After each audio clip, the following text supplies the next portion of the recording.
Fields in Owings Mills for all things Ravens and purple and white and inter-squad games. And if there's any injuries, anything weird happens, you'll get it first on the WNST text service. That, of course, brought to you by Coons Ford of Security Boulevard. Movie coming out that's football related. And, of course, we talked about the concussion movie last year.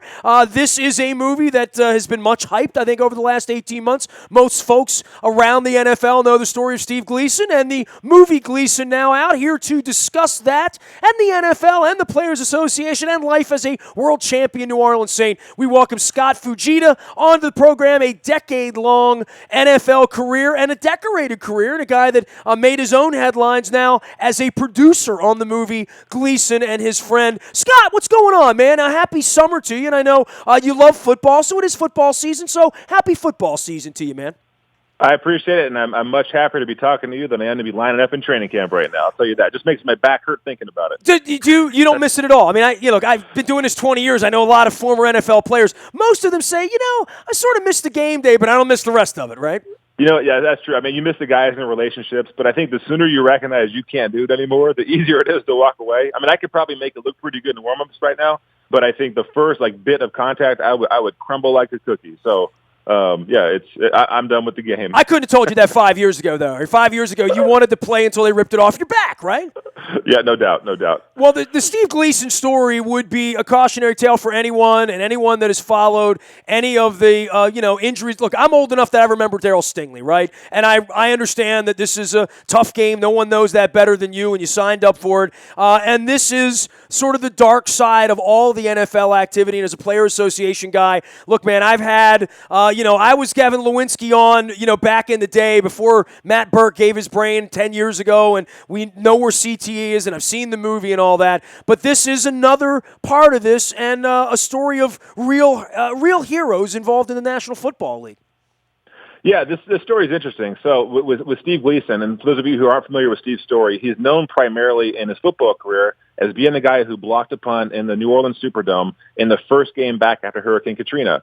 And that kind of cemented his status as sort of an icon in that community. And really, that play alone signaled the rebirth of an entire region. I think all too often we can be guilty sometimes of overstating the importance of football. And that was just one of those moments that was so much bigger than just football. Well, a few years later, in January of 2011, Steve is diagnosed with ALS. I had lost my uncle to ALS about 15 years before that, so I knew what Steve and his wife Michelle were about to go through. And as far as things go, this is brutal. It's a tough disease. There's nothing easy about it, and general life expectancy is about 2 to 5 years. Well, 6 weeks later, Steve's wife Michelle finds out she's pregnant with their first child. So Steve is saying, if the experts are right about this and about my timeline, I'm supposed to be sharing myself with my child. So he has this sort of light bulb moment, turns the camera on himself, and just starts documenting himself for this unborn son. Life lessons and experiences, how to skip a rock, how to ask a girl out, how to shave, how to overcome adversity.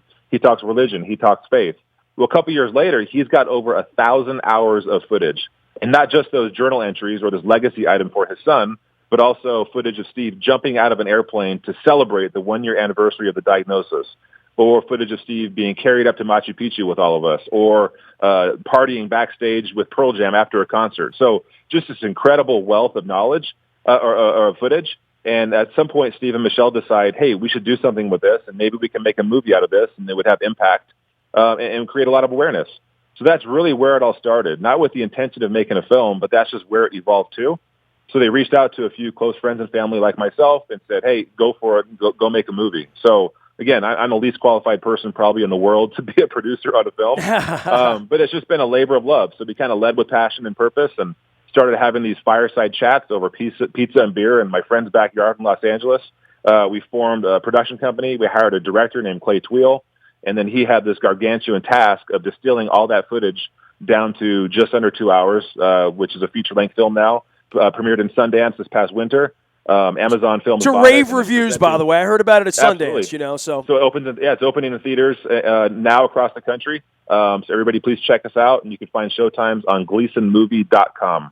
Scott, I know you don't know bupkis about me, and I've watched you play football, and our paths have crossed through various coaches and places you've been. And I was in that place in New Orleans or in South Florida when you won the championship and all that stuff. My wife's now a 2-time leukemia survivor, and I've been to the edge, and I've watched her have her life saved twice in the last couple years. And people have asked me about documenting it because I've written books on the Ravens championships, and they say, document it, put it together. I think sometimes, maybe at some point in my life, I would consider being, and I have video that has never been shown. I have notes that I wrote down deep at night when I thought my wife was going to die. But when for Gleason to have done this for his child, and for you to have sort of first run access, right? Like you sort of got the raw video of this, right? To try to go through it and say, this is something that should be used and shouldn't use, or am I putting too much into your role in this thing?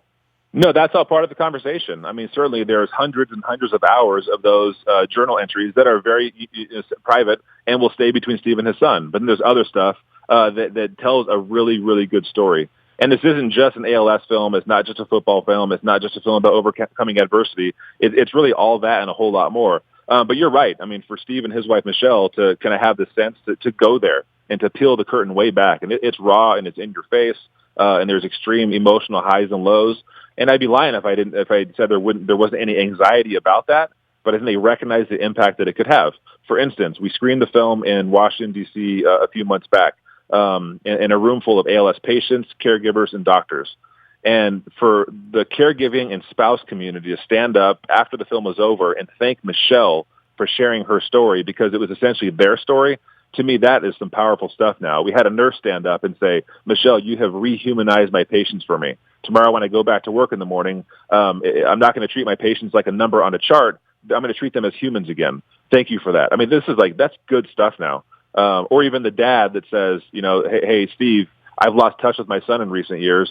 I'm going to call him tonight and reconnect with him. That's the kind of response this is eliciting in people. So despite any reservations that there might be about sharing themselves, they recognize the impact that is happening in a whole multitude of ways. Scott Fujita joining us here, longtime NFLer, played in the league for over a decade, won a Super Bowl with the New Orleans Saints, and the tentacles of the Saints story with the tragedy with Will Smith, the Katrina, now this.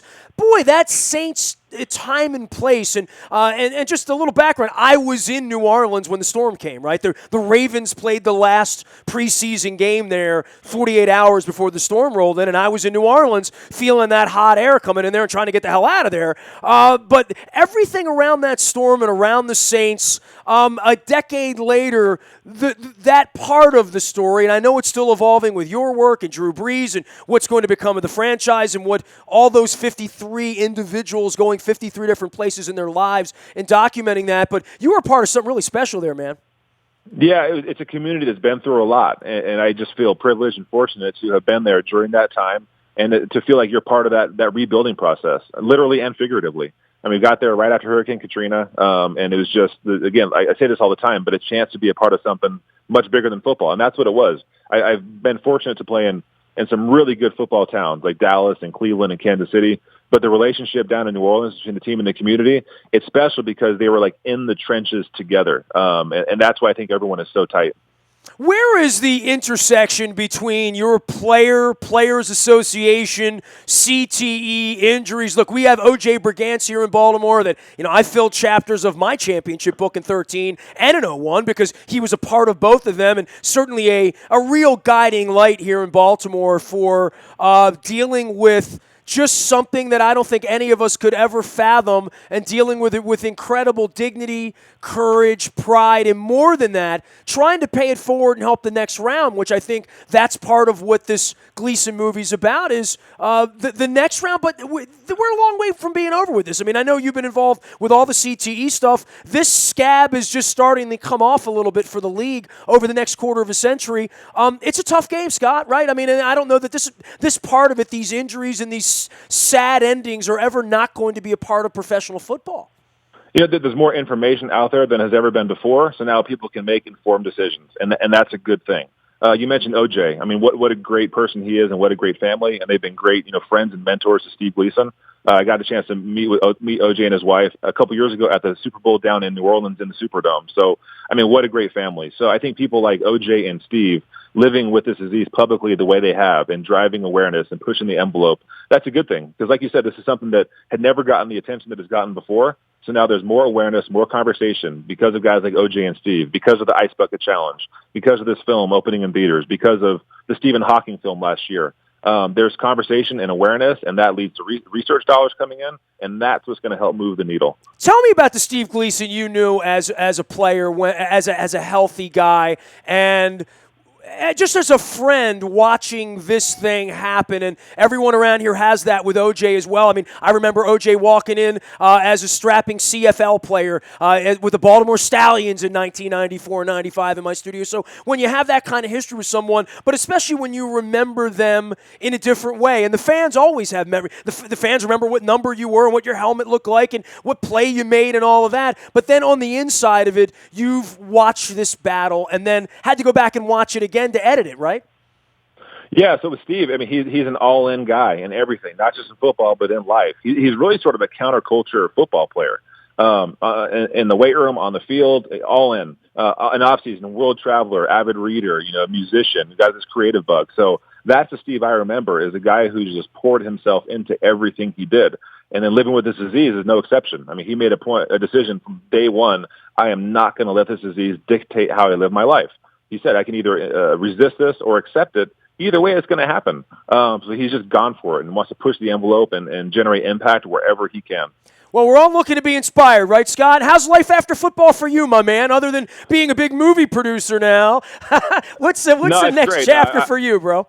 No, life is good. Yeah, I'm enjoying this journey, raising kids and getting to watch my friends still play ball on the weekends. But no, things are very, very good. How are you feeling? Okay, post-football? No, I feel great. Yeah, I got a lot of stuff I can work on. And dude, you're doing some yoga like me and like Brian Baldinger, right? I mean, you're in there sweating it out a little bit, right? I'm not doing it well, but I'm doing it. Well, it's always a cause in motion, right? I mean, we're always getting better. We're just never good, right? Exactly, no doubt. Hey, man, really appreciate the time, and congratulations on doing something very tough, but something that certainly will be inspiring people for many days and weeks and months to come. The movie is Gleason. You can find out more at Team Gleason on Twitter and out on the web, and you can also hunt down Scott Fujita out online as well on social media. Great having you on, my man. A pleasure. It's always a pleasure to watch you play, man. You play with furious fury, man.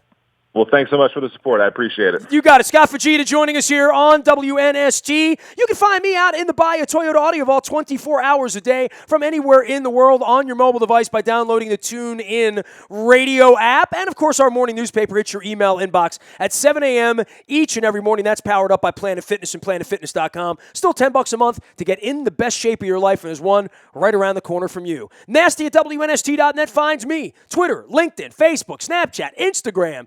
Anywhere you are, we are. WNST.net, AM 1570, and WNST Towson, Baltimore.